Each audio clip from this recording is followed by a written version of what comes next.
Y el día de hoy hablaremos de un segundo tema, que es la naturaleza de la redención.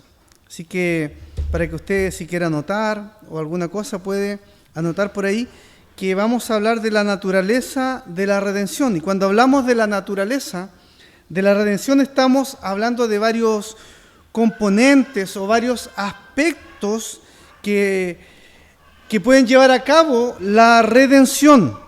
Por eso, durante no solo este domingo, sino varios domingos más, se estará hablando de temas como sacrificio, temas como propiciación, el tema de la reconciliación, que en su conjunto, ¿no es cierto?, forman esta naturaleza tan importante de la redención.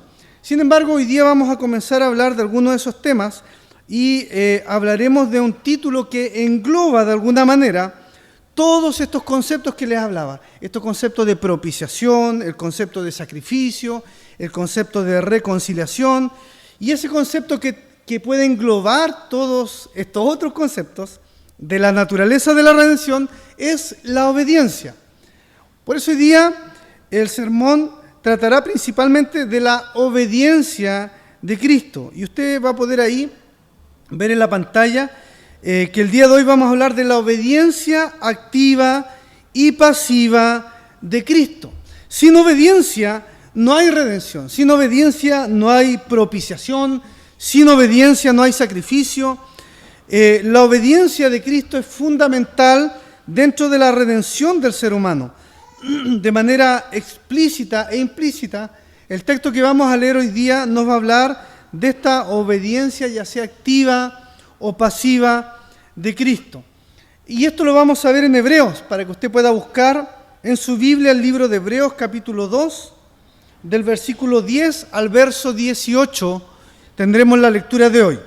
Y bajo esta idea, como le digo, de la obediencia activa y pasiva de Cristo, vamos a responder tres preguntas, que usted puede mirar ahí, tres preguntas que están en la pantalla. Vamos a responder qué es la obediencia activa y pasiva de Cristo. Lo segundo que vamos a responder es lo que implica o lo que implicó la obediencia activa y pasiva de Cristo. Y la tercera pregunta que nos vamos a responder es qué se logró o qué logró la obediencia activa y pasiva de Cristo. Estas tres preguntas son las que vamos a responder en el sermón de hoy día. Así que le invito a buscar Hebreos capítulo 2, del 10 al 18 y colocar toda su atención en el texto para que a través de él vayamos observando algunas cosas muy importantes. Si lo encontró, puede seguir ahí la lectura con la vista. Dice así: en efecto, a fin de llevar muchos hijos a la gloria, convenía que Dios, para quien y por medio de quien todo existe, perfeccionara mediante el sufrimiento al autor de la salvación de ellos. Tanto el que santifica como los que son santificados tienen un mismo origen, por lo cual Jesús no se avergüenza de llamarlos hermanos. Cuando dice: proclamaré tu nombre a mis hermanos, en medio de la congregación te alabaré. En otra parte dice: yo confiaré en él, y añade: aquí me tienen con los hijos que Dios me ha dado. Por tanto, ya que ellos son de carne y hueso, él también compartió esa naturaleza humana para anular mediante la muerte al que tiene el dominio de la muerte, es decir, al diablo, y librar a todos los que por temor de la muerte estaban sometidos a esclavitud durante toda la vida. Pues ciertamente no vino en auxilio de los ángeles, sino de los descendientes de Abraham. Por eso era preciso que en todo se asemejara a sus hermanos, para ser un sumo sacerdote fiel y misericordioso al servicio de Dios, a fin de expiar los pecados del pueblo. Por haber sufrido él mismo la tentación, puede socorrer a los que son tentados. Como le decía, la obediencia de Cristo es el principio unificador de lo que les decía que eran otros conceptos que se van a hablar, como sacrificio, propiciación, reconciliación, porque sin obediencia nada hubiera sido posible, para nada. Esta obediencia es algo que no solamente aparece aquí, sino que en toda la Escritura está mencionado este título de Jesucristo como un siervo. De hecho, Isaías capítulo 53, él habla de mi siervo justo. En el texto de Isaías habla de este sufrimiento del Señor cuando está allí en la cruz, y al sufrir allí, cuando es quebrantado, él dice que el Señor lo va a hacer sufrir para exaltarlo como su siervo justo. Por lo tanto, esta actitud de obediencia está plasmada en toda la Escritura. El libro de Efesios capítulo 2:6, el apóstol Pablo también habla de él diciendo que se rebajó voluntariamente, tomando naturaleza de siervo, y se hizo obediente hasta la muerte de cruz. Por lo tanto, la obediencia de Cristo juega un papel fundamental en la naturaleza de la redención. Lo que nosotros queremos transmitir también es que cuando hablamos de obediencia activa y pasiva de Cristo, lo primero que debemos comprender es que obediencia en ninguna de ellas, tanto la activa como la pasiva, ninguna de ellas es más valiosa que la otra, ni menos importante que la otra. Ambas son iguales en importancia. Lo otro que quisiera que usted comprendiera es que la obediencia pasiva no es sinónimo de inercia, tampoco es sinónimo de inactividad. Muchas gracias, varón. Como tampoco la obediencia activa es sinónimo de movimiento. Por el contrario, ambas se amalgaman, obediencia activa y pasiva se amalgaman para llevarnos a resaltar algo importante, que es esta obra vicaria de Cristo, o sea, esta obra de nuestro Señor Jesús como el sustituto nuestro. Por lo tanto, despejemos esas dudas que activo y pasivo tiene que ver con inactividad y la otra con actividad. Vamos a responder entonces la primera pregunta con respecto a esto. ¿Qué es la obediencia activa y pasiva de Cristo? Y que está plasmado en todo este texto. Cuando hablamos de obediencia activa, se refiere a que Cristo cumplió a cabalidad todas las demandas de la justicia de Dios. O sea, el Señor cumplió la ley de Dios en su totalidad, obediencia activa. Y eso lo vemos, por ejemplo, en Mateo capítulo 5, 17, donde el Señor dice: no piensen que he venido a anular la ley o a los profetas. No he venido a hacer eso. Por el contrario, he venido a darle cumplimiento a la ley, porque el Señor tuvo una obediencia activa, vino a cumplir la ley.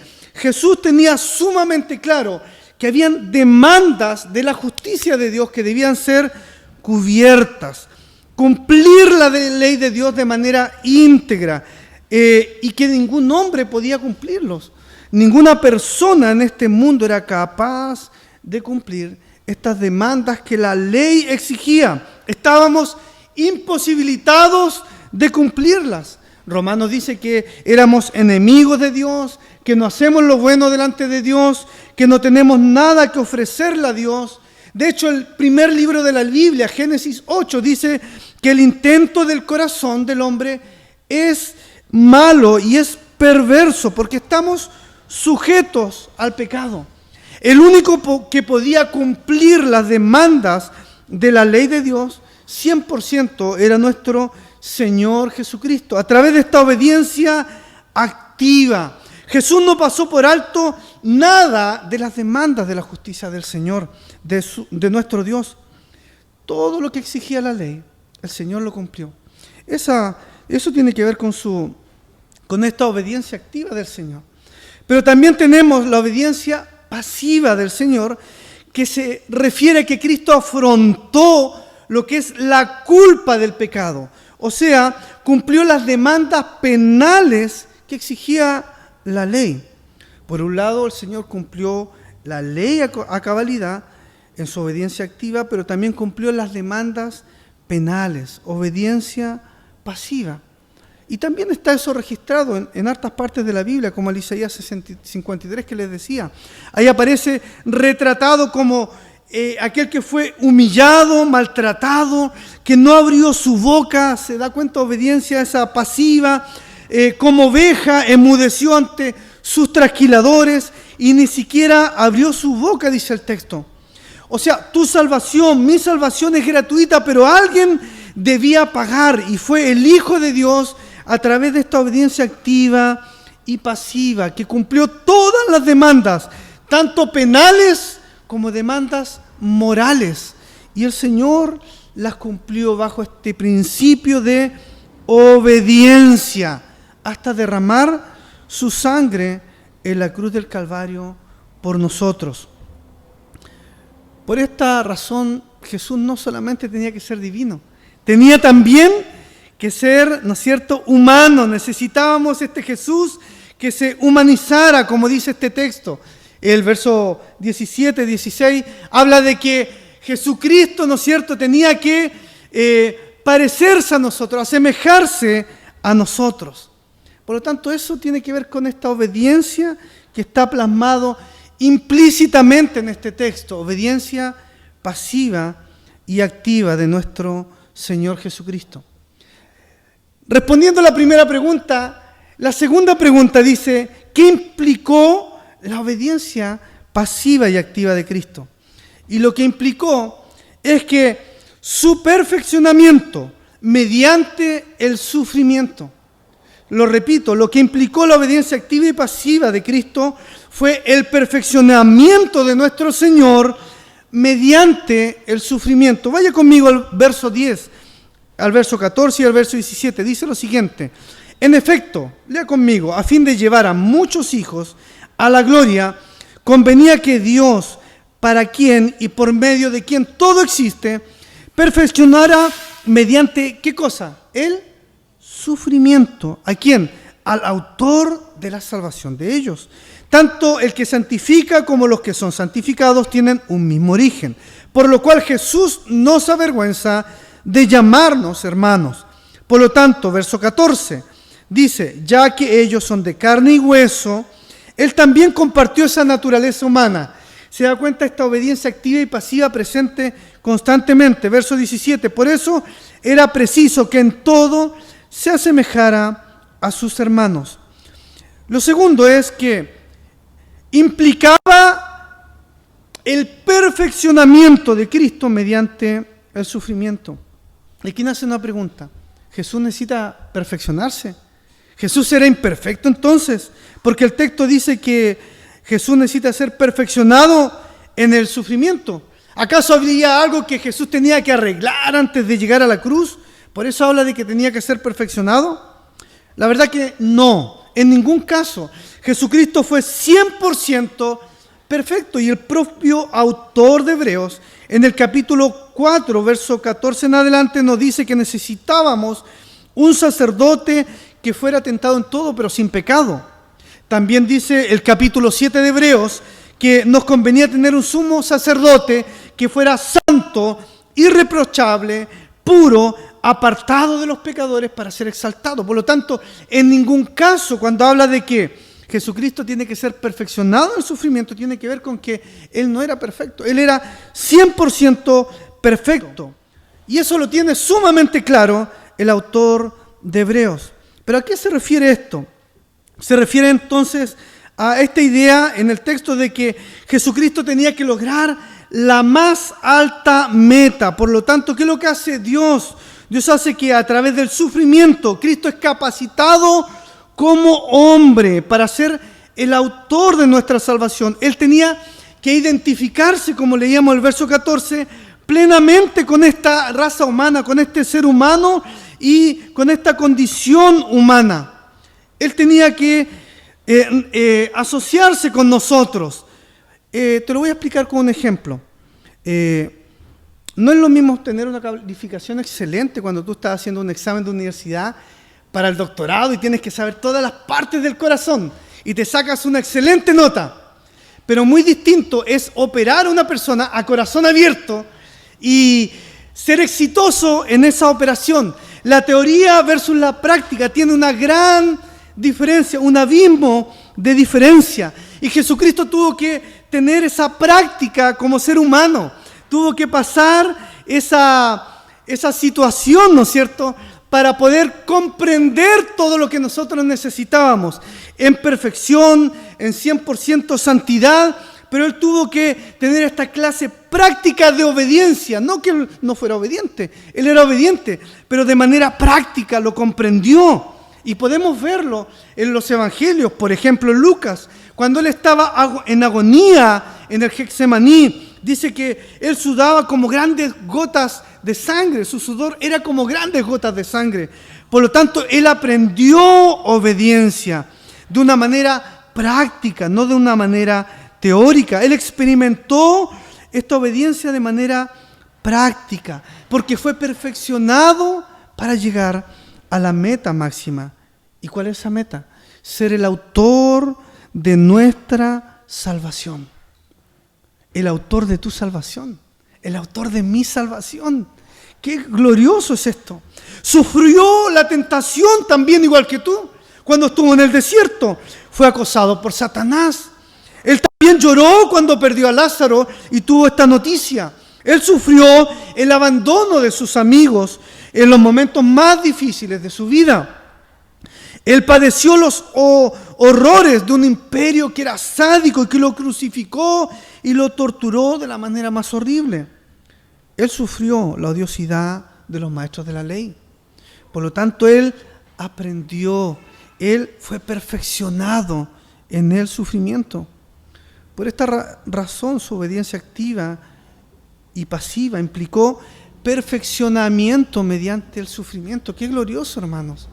Y eso es lo que Cristo hizo para tu salvación, para mi salvación. Esto es lo que logró el Señor. Ahora nos respondemos la tercera pregunta en este sermón. Y la pregunta es, ¿qué logró esta obediencia activa y pasiva de Cristo? Vaya al texto. Verso 10. Yo encontré 7. Si usted encuentra más, genial, pero yo encontré 7 cosas importantes que se logra a través de esta obediencia activa y pasiva de Cristo. Verso 10, en efecto, a fin de llevar a muchos hijos a la gloria. Número 2, ser el autor de nuestra salvación. Verso 11, el que santifica como los que son santificados tienen un mismo origen. O sea, el Señor nos santifica. Cuarto, el Señor nos llama, verso 11, nos llama hermanos. Te llama a ti y a mí hermanos. Verso 14, es capaz de librarnos, ¿no es cierto? Verso 15, librarnos de nuestros enemigos. Verso 17, Él es capaz de ser un sumo sacerdote, fiel y misericordioso al servicio de Dios. Y es capaz, verso 18, de socorrernos en todo momento a los que somos tentados. Esto es glorioso también. Es tremendo lo que nos va diciendo el texto.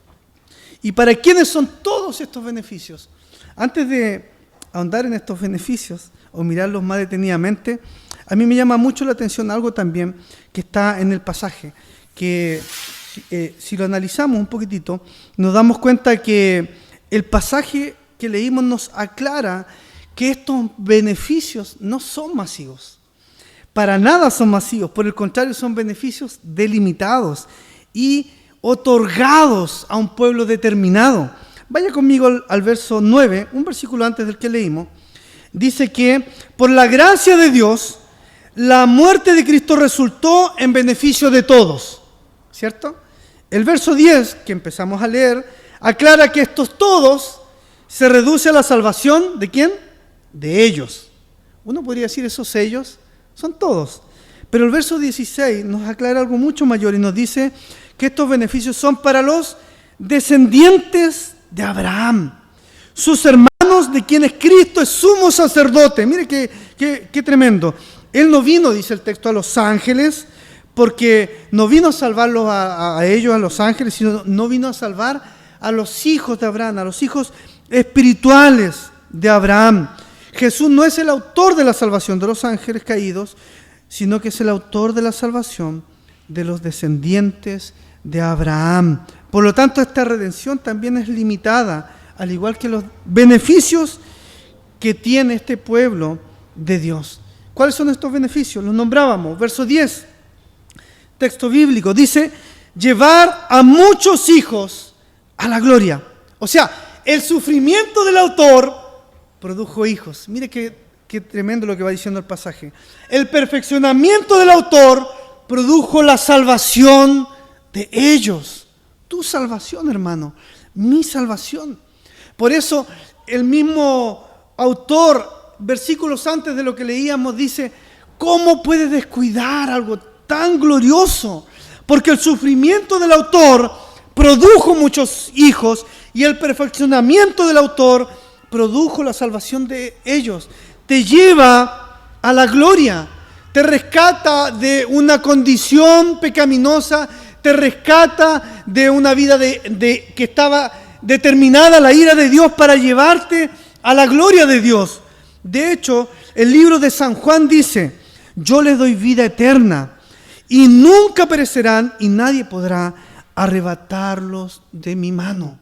O sea, en la mano del Señor tú vas a estar siempre seguro, porque eres llevado por el Señor como hijo de Abraham a la gloria.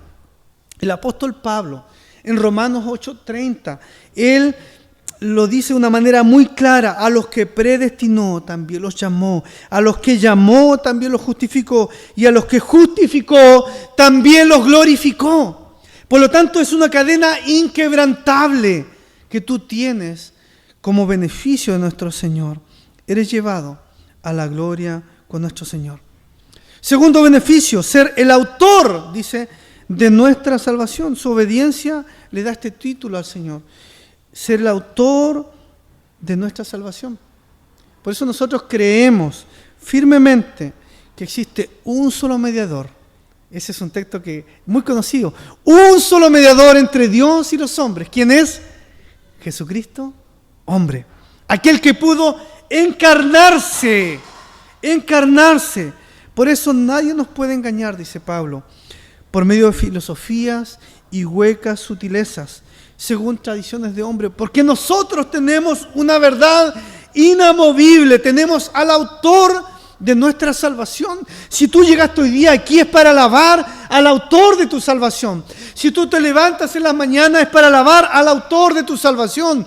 Si tú has venido para declarar a través de los salmos, a través de tus cánticos, es para adorar al autor de tu salvación, porque hay un beneficio único, verdadero, inamovible y que nadie más puede tener que los hijos de Dios. Y es que tienes un autor que es capaz de perdonar tus pecados. Tercer punto. Verso 10 también dice que este autor es el que puede lograr nuestra santificación. Por lo tanto, ha sido apartado, ha sido limpiado, ha sido purificado para Dios. Primera de Corintios 6, después de nombrar una larga lista de pecados y también una larga lista de conductas, Primera de Corintios 6, él dice al final en el versículo 11, y lo puedes leer, dice, esto éramos algunos. Pero ahí aparecen algunas cosas que a lo mejor tú a veces puedes caer en pecado, pero esto éramos algunos. Pero dice, ya han sido lavados, ya han sido santificados, ya han sido justificados en el nombre del Señor Jesucristo. ¿Por qué Hebreo nos está diciendo? Porque logró a través de su obediencia activa y pasiva nuestra santificación. Tú eres santificado en el nombre de Jesucristo. Además de esto, cuarto punto, dice el verso 11 que fuimos considerados hermanos de Cristo. Verso 11, vaya conmigo. Tanto el que santifica como los que son santificados tienen el mismo origen, por lo cual Jesús no se avergüenza de llamarlos hermanos.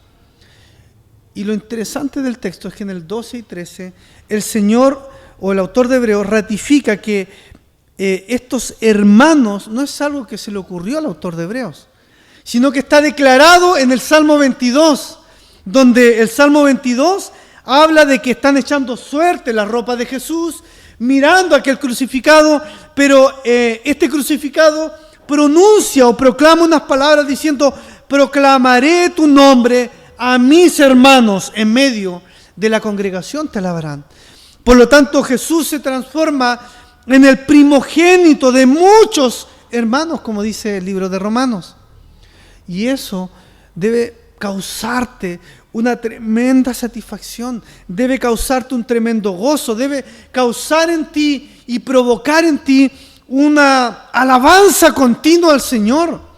Porque el mismo Dios, siendo Dios, no estimó el ser igual a Dios, dice la palabra, sino que se humilló a sí mismo, tomando forma de siervo, tomando forma de obediencia, para que tú pudieras transformarte en su hermano. El primogénito te toma de la mano para llevarte. Ya no está bajo la ley, dice Gálatas, sino que ese ayo se termina para que Cristo tome tu mano y te lleve a su gloria como su hermano. Quinto beneficio, y puedes encontrarlo en el versículo 14, si vas conmigo leyendo, dice que Él nos libra de la esclavitud del diablo y la muerte. La muerte y el diablo ya no tienen dominio sobre ti. Colosenses 2 es un texto que habla mucho de esto y dice que Él anuló la deuda que teníamos y la clavó en la cruz. La clavó en la cruz. Por eso Pablo dice, ¿dónde está, oh muerte, tu aguijón? ¿Dónde está, oh muerte, tu victoria? Hoy día la muerte no tiene dominio sobre ti. Si bien sufrimos la muerte, pero para nosotros la muerte es un paso a la vida eterna, un paso a la victoria, un paso a la eternidad.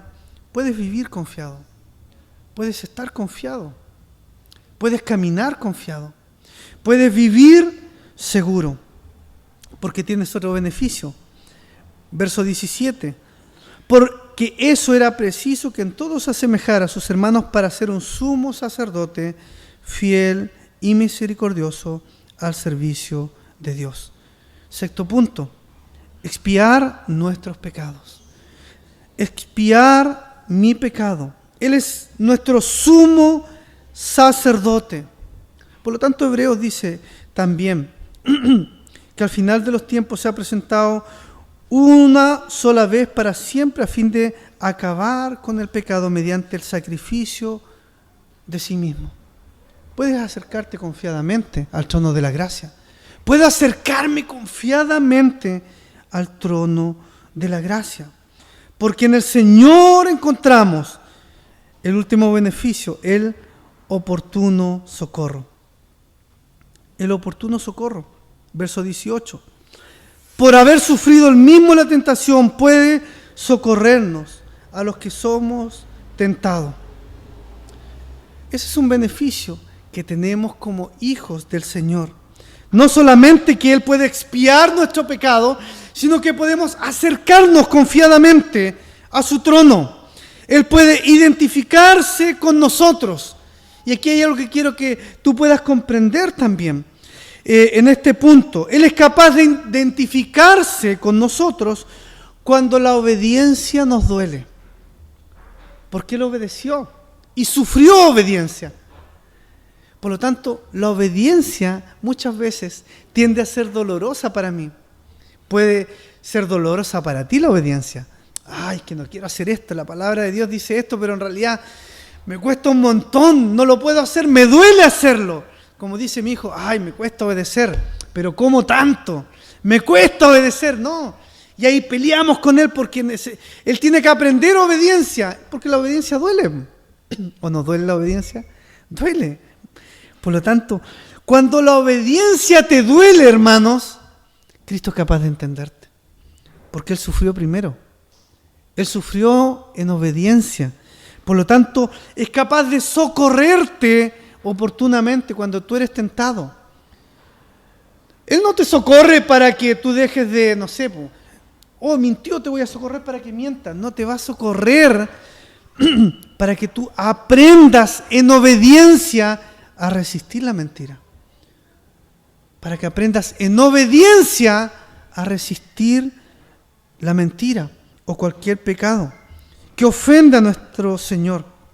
A todos nos duele la obediencia. Y este beneficio también nos lanza un desafío.